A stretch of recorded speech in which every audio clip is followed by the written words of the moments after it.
سلامونه نیک هیله احترامات می قبول او منظور کړي.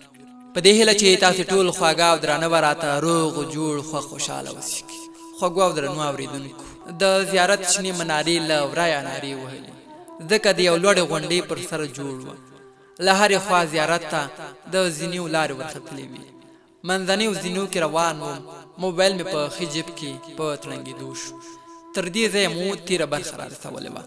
دا چې اتمه او وروستۍ برخه کې څه کېږي نو دا به په ګډه سره واورو. کوربه زه د حبیب سادات یم او پیل کوم د ناول په اتمه برخه.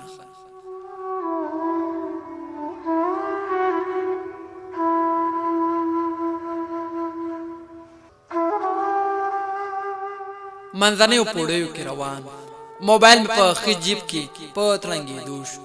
څو ورځې وړاندې مې شینکي د موبایل شمېره له ځان سره په خپل نامه ثبته کړې وه. موبایل مې له جیبه راوویست، د شمېرې تر څنګ واک هم ورسره لیکل شوي وه.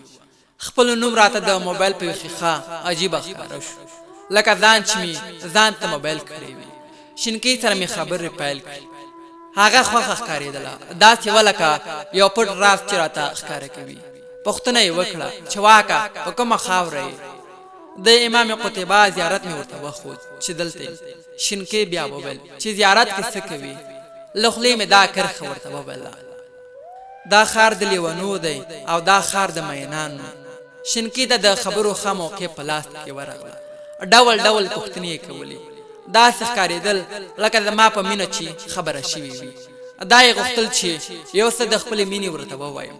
راته یې کړه چې من شوی یې، بېلې دي چې په پوښتنو یې غور وکړم، دا کېدای شي لفظ مې ورته ورمخته کړم. شینکي ته مې کړ چې واک پخوا داسې نه و، داسې د ارمان په تناره نه و سوځېدلی او نه داسې تور اوښتی و. دا 2 کاله شو چې واک د خوښیو بازار لنګ ده، د ښار په جم و جوشي سیلابونه راسر شوي. شینکي په کړس خندا وکړه او ویلې واک څومره فلسفه دې راته وغږوله. د خبرو خیالات دي بیخي بل څه غږوي، لکه چې زیارت کې دي د ځان لپاره ډېرې دعاوې وکړي. واکه هغه به نو څوک وي چې ستا د خوښیو بازار یې ړنګ کړی؟ ما ته خو یې وښایه.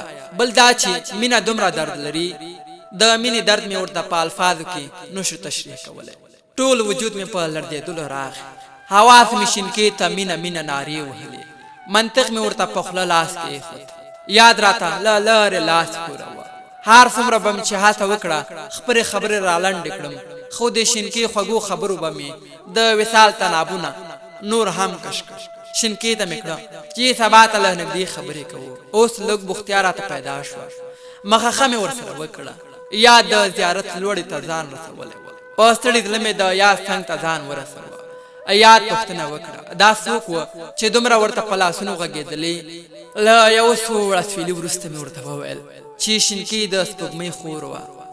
یاده یاره، نور مې په زړه کې دا هر څه نشم ځایولی. بس ده چې دا 2 کاله مې د سر په کاسه کې اوبه وڅښلي، چې هر څنګه کېږي که دا ته پرېښېږم، سبا شینکي ته هر څه په براله توګه وایم. زړه د خبرو تړلې غوټې مې ورته سپړم، نور دومره وسه نه ده راپاتې. یاد هم زړه نازړه وویل واکه دا خو ډېر ګران کار دی، که ته شینکي ته هر څه په ښکاره ووایې، هسې نه چې هغه کوم غلط غبرګون وښایي. یاد ته مې کړه شینکي مې که سبا د دې خبرې پر سره هم غوسوي، ضرور به ورته د مینې اظهار کوم. یاد راته په سخته ژبه دا خبره وکړه واکه عجیبه سړی، که شینکي ستا د مینې له اظهاره انکار وکړي، پوهېږي 2 کاله نور هم پاتې دي، هغه هم په یوه ټولګي کې. آیا ستا درد به نور هم ډېر نشي؟ دې خبرې ته دې هم پام وي. ګوره یاد به زما له زړه څه خبر و چې زما په زړه څه تېرېږي. خبره مې لنډه ور غبرګه کړه. یاده اظهار به ورته ضرور کوم، یا به مې دا پاتې 2 کاله نور ښه په خوښۍ تېر شي او یا به سم د زیارتونو ټیکهدار شو. یاد همداسې نه پرېښودلم، هڅه یې کوله چې له دې خبرې مې تېر کړي. ویلې که شینکي ستا خبره رد کړي، نه به دې دا پاخې الهامونه وي، نه به دې دا تمه له خوړلو یې تمه ښه ده، او هم به له خپل ژونده بیزار شي. د یاد هره خبره مې بې ځوابه به نه پرېښودله. هغه ته مې داسې خبره وکړه چې نور خبرې یې په خوله کې وچې شوې. ورته مې کړه چې یاده ما ته له هر څه نه شینکي اړینه ده. شنه واښه دې وخورم او په تیږو کې دې ژوند وکړم، خو چې شینکي دې راسره وي.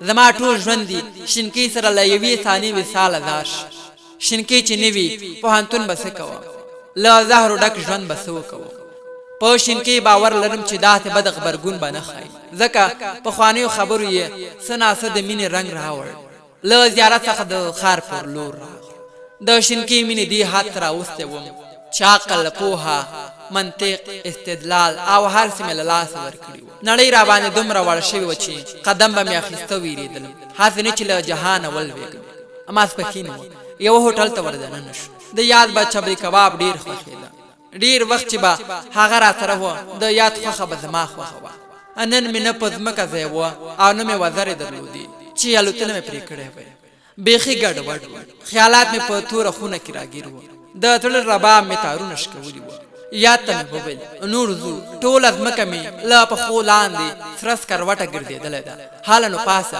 د خپل کور په لور روان شو سترګې مې پټې پټې کېدلې کور ته په راتګ نه وم پوه شوې ټوله شپه له منطق پوهې او استدلال سره مې په جنګ په ګریوان کې مې یوه روغه تړۍ نه وه پاتې سهار د یوه بایللي جوارګر په څېر له خوبه پاڅېدلم په دې خیال کې وم چې څنګه به شینکۍ سره مخ شم او څنګه به دا خبره ورته له خولې وباسم خیال کې مې دوه ډکې ویالې مخې ته راتللې یو د زهرو بله د شاتو د شینکۍ په هوکړې به مې د شاتو ویاله په برخه کېږي او په انکار به یې د زهر زړه مې د دنیا له خوړو موړ وه پرته سهار د چای له خوړلو د پوهنتون پر لور روان شو زړه مې زیاتې ډوبکې وهلې ځکه له هغې پیښې سره مخ کېدلم چې د شینکۍ له انکار سره به مې ژوند ته لوی ګواښ وي او ژوند به راته د زهرو غړپ شي ټولګي ته وردننه شو یوازې د ګوتو په شمېر ټولګیوال ناست خون کې لا ټولګي ته نه و راغلی د زړه بازار مې نه د حواسو رنګ مې پیکه شوی و ټولګیوالو مې د خفګان پوښتنه کوله ټولو ته مې ډاډ ورکوه چې کومه خبره نشته زړونه مو ټول ونیسئ تش ګوګل تښتېدلې څېره په څوکۍ کې ناست سترګې مې ورته پاتې وې زړه مې شینکۍ ته د انتظار په خولو کې ډوب و د خیال په توره شپه د 15مې شپې سپوږمۍ راوخته غبرګو شنو څراغونو یې زما بېروحه وجود ته د خوښۍ زبرغي شینکۍ راغله په یوه څوکۍ کښېناست نظر مې د خیال په لاره کې د شینکۍ ښایست کې ډوب د څېړنو ښوونکی راغی 2 ساعته مو درس وویل د سیمینار په اړه هم خبرې وکړې او له ټولګي ووت یو ټولګیوالو مو هم پسې ووت زما لپاره یو ښه موقع په لاس راغله چې شینکۍ سره له نږدې خبرې وکړې شینکۍ او پاتو په خوراک بوخت له خپلې څوکۍ پاڅېدلم د شینکۍ پر لور مې مړاوي قدمونه واخیستل شینکۍ ته مې کړه که وخت لرې غواړم یو څو خبرې در سره شریک کړم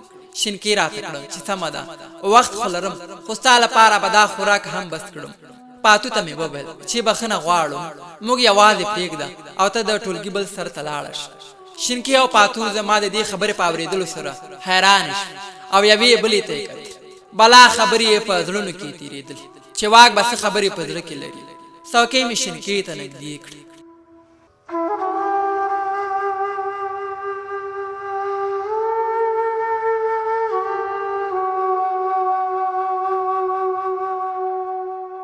زړه مې سینه کې دومره په درباو چې آن ټول وجود مې ورسره لړزېده شینکۍ راته په خندا شو ویلې واکه زما په خیال چې هغه پرونۍ خبره راته کوي زما خو له یاده وتلې وه یو څو ورځې مې له خولې ووت د ټولګي 4 دیوالونو راته په شړنګېدلي رباب نرۍ ګوتې خښې کړې وې او ښه و شا څوکۍ راته له خوښیو چکچکې وهلې ستونو کې مې وچو نفسونو منډې وهلې شینکۍ ته مې کړه چې نن درته هغه خبره کوم چې کیدای شي ستا لپاره ډېر ښه یا ډېره بده وي زه او ته هغه حد ته رسېدلي یو چې ځینې خبرې راته ډېرې عادي دي هغه نالوستي او د پیکه خیال څښتنان نه ښي او چپ لاس ښه پېژندلی شو خبره درته په یو شرط کوم چې خفه کېږې به نه او نه به مې ژوند د اور لمبو ته نیسي شینکۍ خپلې سترګې زما په سترګو کې حیرانوونکې خښې کړې وې او په سوځېدلې نفس یې راته وویل نه خفه کېږم راته یې ووایه دا څنګه خبره ده چې ته ورته په تلوسه کې د شینکۍ شوخ او شنو سترګو ته مې وکتل دا زړه خبره مې ورته له خولې داسې ووتله چې شینکۍ مینه در سره لرم څه په هوښ یې شینکۍ ته مې پورته وکتل د شینکۍ په څېره کې د عاجزۍ او بېوسۍ نښې ښکاره شوې بیا یې راته وویل دا ستا له خولې ساه اورم د شینکې زیړې څېرې ته ځیر شو. په دې ورځو کې لکه نارنج زیړه شوې وه او له سترګو یې هم تورې حلقې تاوې شوې وې. له خولې مې لکه د اور سوړه سویلی وویست. شینکې ته مې وویل هو په هوښ یم، خو ستا ګلابي څېرې او نازک خیاله ښایست بې هوښ کړی یم. ژوند مې یوازې د ستا د شتون پورې نښلولی دی. شینکې د خدای لپاره داسې کومه خبره راته ونه کړي چې د ژوند په ارمان کې مې د ناهیلۍ اغزي مات شي. د شینکۍ په سترګو کې اوښکې راډنډ شوې. د ټیکري څنډې یې په نریو ګوتو کې راونیوله او د شینکیو سترګو لبریز شوي اوښکې یې پرې وچې کړې. راته یې وویل واکه زه اوس د دې خبرو بدل کې څه درته ووایم. له خپلې څوکۍ پورته شو. غږ مې پرې وکړ د خدای لپاره شینکۍ مه ځه، یو څه ووایه. شینکۍ یو څو قدمونه له خپلې څوکۍ لرې شوه. غوښتلې پرته له څه ویلو له ټولګي ووځي. له خپلې څوکۍ ورپسې پورته شو. د شینکۍ سپین مړوند مې د خپلو پنجو په زور ټینګ ونیوه. د هغې تلو مخه مې ونیوله او ورته ومې ویل شینکۍ د انساني شرافت له مخې عذر درته کوم، لمن درته نیسم. څه خبره ده؟ اصلي خبره راته ولې نه کوې؟ حالا نو چې زړه مې وچاوت د شینکۍ په څېره کې مې د عداد او خفګان نښې ولید. راته یې وویل واکه نه غواړم په دې اړه څه درته ووایم، امه مې ځوروه. خیر ده، په دې ورځو کې هېڅ ښه نه یم. په زړه کې مې دومره زور نشته چې ډېرې خبرې وکړی شم او نه مې په وجود کې هغه پخوانی توان پاتې چې ودرېږم. په پاتو یې غږ وکړ راځه چې ځو، بیخي ناوخته شوه. شینکۍ او پاتو له ټولګي ووتلې. د خپلو ارمانونو څادر مې راغونډ کړ. د هیلو غنم مې د ژرندې د دوو پلونو تر منځ پاتې شو.